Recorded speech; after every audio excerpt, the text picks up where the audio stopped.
जय हिंद फ्रेंड्स, स्वागत है आपका हमारे YouTube channel SK point academy में।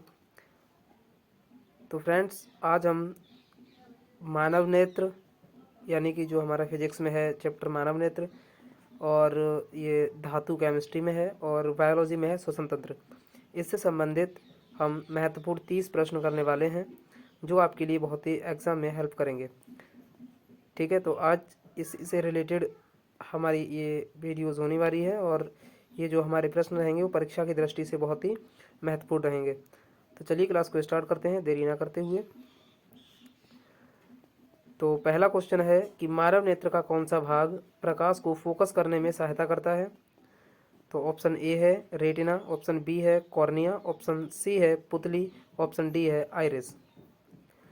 तो इस क्वेश्चन का राइट आंसर हो जाएगा ऑप्शन नंबर बी कॉर्निया, यानी कि मानव नेत्र का जो कॉर्निया भाग होता है ये प्रकाश को फोकस करने में सहायता करता है। ठीक है, चलिए आगे बढ़ते हैं। अगला क्वेश्चन है निकट दृष्टि दोष यानी जिसे हम मायोपिया कहते हैं, इसको सुधारने के लिए कौन सा लेंस प्रयोग किया जाता है। तो मायोपिया को सुधारने के लिए यानी जो निकट दृष्टि दोष होता है इसे दूर करने के लिए हम अवतल लेंस का प्रयोग करते हैं, यानी इस क्वेश्चन का राइट आंसर हो जाएगा ऑप्शन नंबर बी। अगला क्वेश्चन है कि क्वेश्चन नंबर 3, नेत्र की रेटिना पर क्या बनता है। नेत्र की रेटिना पर क्या बनता है। ऑप्शन ए है वास्तविक एवं उल्टा प्रतिबिंब, ऑप्शन बी है काल्पनिक एवं सीधा प्रतिबिंब, ऑप्शन सी है वास्तविक एवं सीधा प्रतिबिंब, ऑप्शन डी है काल्पनिक एवं उल्टा प्रतिबिंब। तो इस क्वेश्चन का राइट आंसर हो जाएगा ऑप्शन नंबर ए वास्तविक एवं उल्टा प्रतिबिंब। ठीक है, आगे बढ़ते हैं। अगला क्वेश्चन है नेत्र का रंग किस भाग से निर्धारित होता है। तो नेत्र का जो रंग होता है वो आइरिस भाग से नियंत्रित होता है, कंट्रोल होता है। Option number C right answer होगा। अगला क्वेश्चन है दृष्टि दोष जो हमारा है प्रेस बायोपिया। ठीक है, यानी जो दृष्टि दोष है हमारा प्रेस बायोपिया, ये किस कारण से होता है। तो आपको बता दें ऑप्शन नंबर ए इस क्वेश्चन का राइट आंसर होगा। लेंस की जो लचीलेपन की कमी होती है उसी के कारण प्रेस बायोपिया हो जाता है। ठीक है, अगला क्वेश्चन है नेत्र का कौन सा भाग प्रकाश की मात्रा को कंट्रोल करता है। तो प्रकाश की मात्रा को कंट्रोल करने का कार्य नेत्र का कौन सा भाग करता है। तो ऑप्शन नंबर ए है पुतली, ऑप्शन नंबर बी है लेंस, ऑप्शन नंबर सी है आइरिस, ऑप्शन नंबर डी है कॉर्निया। तो प्रकाश को अगर मात्रा को अगर कंट्रोल करने की बात आ जाती है तो वो है हमारा कौन, कॉर्निया, यानी option number C right answer होगा। अगला क्वेश्चन है क्वेश्चन नंबर 7। क्वेश्चन नंबर 7 है रंग दृष्टि के लिए कौन से कोशिकाएं जिम्मेदार होती हैं रंग दृष्टि के लिए। ऑप्शन नंबर ए है रॉड कोशिकाएं, ऑप्शन नंबर बी है कौन कोशिकाएं, ऑप्शन नंबर सी है नस कोशिकाएं, ऑप्शन नंबर डी है रक्त कोशिकाएं। तो जो रंग दृष्टि के लिए कोशिकाएं जिम्मेदार होती हैं वो होती हैं हमारी कौन कोशिकाएं, यानी option number B right answer हो जाएगा। ठीक है, आगे बढ़ते हैं अगले क्वेश्चन पर। अगला क्वेश्चन है कि रॉड कोशिकाएं किस कार्य के लिए जिम्मेदार होती हैं। जो रॉड कोशिकाएं होती हैं ये किस कार्य के लिए जिम्मेदार होती हैं। ऑप्शन ए है रंग देखने के लिए, ऑप्शन बी है अंधेरे में देखने के लिए, ऑप्शन सी है वस्तु की दूरी मापने के लिए, ऑप्शन नंबर डी है लेंस की आकृति बदलने के लिए। तो इस क्वेश्चन का राइट आंसर हो जाएगा ऑप्शन नंबर बी अंधेरे में देखने के लिए रॉड कोशिकाएं कार्य करती हैं। ठीक है, अगला क्वेश्चन है नेत्र की फोकस समायोजन प्रक्रिया को क्या कहते हैं। तो ऑप्शन नंबर ए है अपवर्तन, बी है परावर्तन, सी है आभासन और डी है विवर्तन। तो नेत्र की फोकस समायोजन प्रक्रिया के लिए हम अकोमोडेशन कहते हैं यानी आभासन कहते हैं, यानी option number C right answer होगा। अगला क्वेश्चन है नेत्र की दृष्टि दोष जो हाइपरमेट्रोपिया होता है ये किस प्रकार का होता है। जो हाइपरमेट्रोपिया होता है यह किस प्रकार का होता है। ये दूर दृष्टि दोष होता है या निकट दृष्टि दोष होता है, रंग दृष्टि दोष होता है, रात दृष्टि दोष होता है। तो जो हाइपरमेट्रोपिया होता है ये हमारा दूर दृष्टि दोष होता है, यानी option number A right answer होगा। अगला क्वेश्चन है कौन सी धातु कमरे के तापमान पर द्रव अवस्था में रहती है। तो ऑप्शन नंबर ए है पारा मरकरी, बी है सोडियम, सी है लोहा, डी है तांबा। तो कमरे के तापमान पर एकमात्र धातु है जो द्रव अवस्था में रहती है तो वो है मरकरी, यानी option number A right answer होगा। अगला क्वेश्चन है अधातु जो विद्युत चालक होती हैं, जो अधातु होती है विद्युत चालक होती हैं, इनमें से कौन सी धातु है? ऑप्शन नंबर ए है ग्रेफाइट, बी है सल्फर, डी है आयोडीन और डी है फास्फोरस।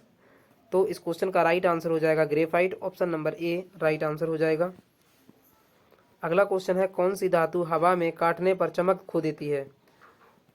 तो ऑप्शन नंबर ए है सोडियम, बी है एल्यूमिनियम, सी है लोहा और डी है तांबा।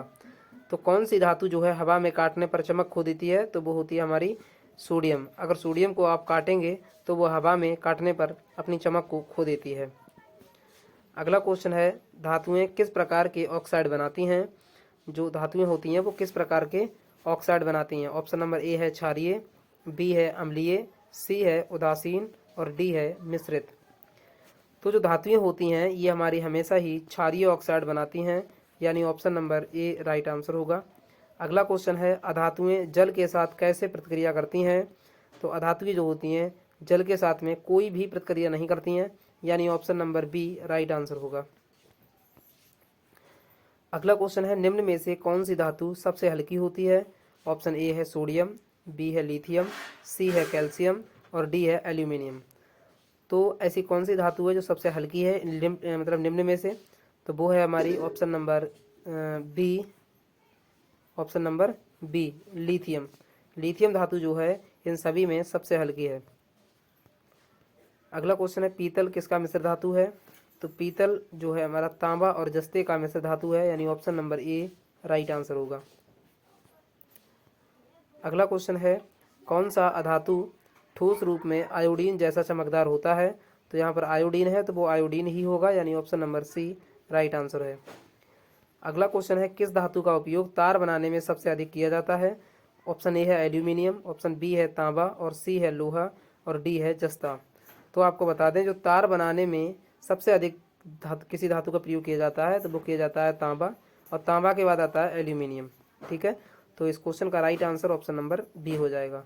अगला क्वेश्चन है कौन सी अधातु गैसीय अवस्था में पाई जाती है? ऑप्शन ए है ऑक्सीजन, बी है सल्फर, सी है फॉस्फोरस और डी है ब्रोमीन। तो गैसीय अवस्था में कौन सी अधातु पाई जाती है? तो वो है oxygen, option number A right answer है। अगला क्वेश्चन है मानव में श्वसन की मुख्य गैस विनिमय प्रक्रिया कहाँ होती है? यानी मानव में जो श्वसन की मुख्य गैस विनिमय प्रक्रिया है ये कहाँ होती है?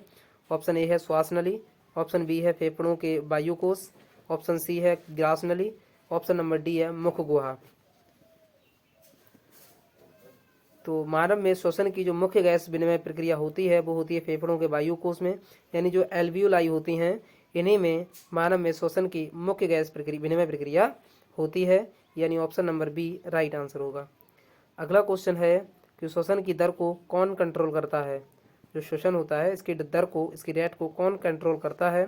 तो वो है ऑप्शन नंबर ए मस्तिष्क, यानी कि option number A right answer होगा। अगला क्वेश्चन है श्वसन के दौरान कौन सी गैस बाहर निकलती है? जब हम श्वसन करते हैं तो क्या ऑक्सीजन निकलती है बाहर, कार्बन डाइऑक्साइड निकलती है, नाइट्रोजन निकलती है, हाइड्रोजन निकलती है? तो श्वसन के दौरान जो बाहर निकलने वाली गैस है वो होती है ऑक्सीजन नहीं, यानी कि वो होती है हमारी कार्बन डाइऑक्साइड, जिसे हम CO2 कहते हैं। अगला क्वेश्चन श्वसन अंगों में हवा का प्रवाह किस दिशा में होता है? तो श्वसन अंगों में जो हवा का प्रवाह होता है वो होता है सबसे पहले नासिका, नासिका से जाता है ग्रसनी और ग्रसनी से जाता है श्वास नली में और श्वास नली से जाता है फेफड़ों में। ठीक है, इस तरीके से हवा का प्रवाह होता है। अगला क्वेश्चन है श्वसन क्रिया किस प्रकार की प्रक्रिया है? तो श्वसन क्रिया जो है वो भौतिक और रासायनिक दोनों प्रकार की प्रक्रिया हो सकती है। अगला क्वेश्चन है श्वसन के लिए आवश्यक एंजाइम कौन सा है? तो श्वसन के लिए जो सबसे आवश्यक एंजाइम है वो कौन सा है?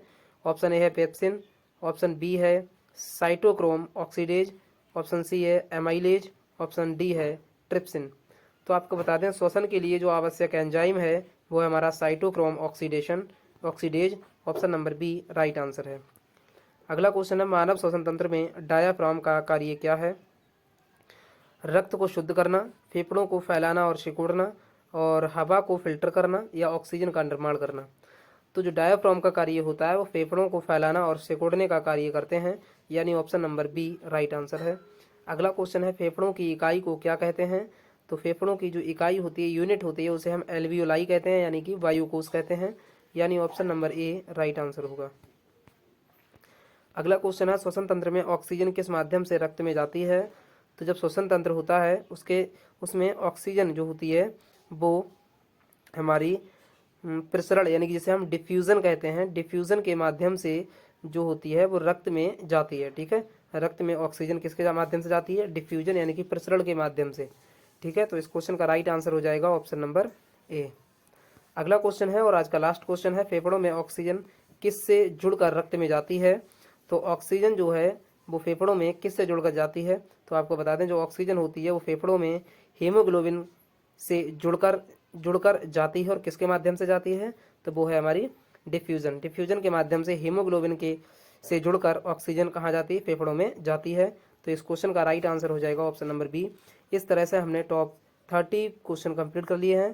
क्लास अगर पसंद आई हो तो क्लास को लाइक कर लेना, और आपको क्लास कैसी लगी कमेंट करके ज़रूर बताएं।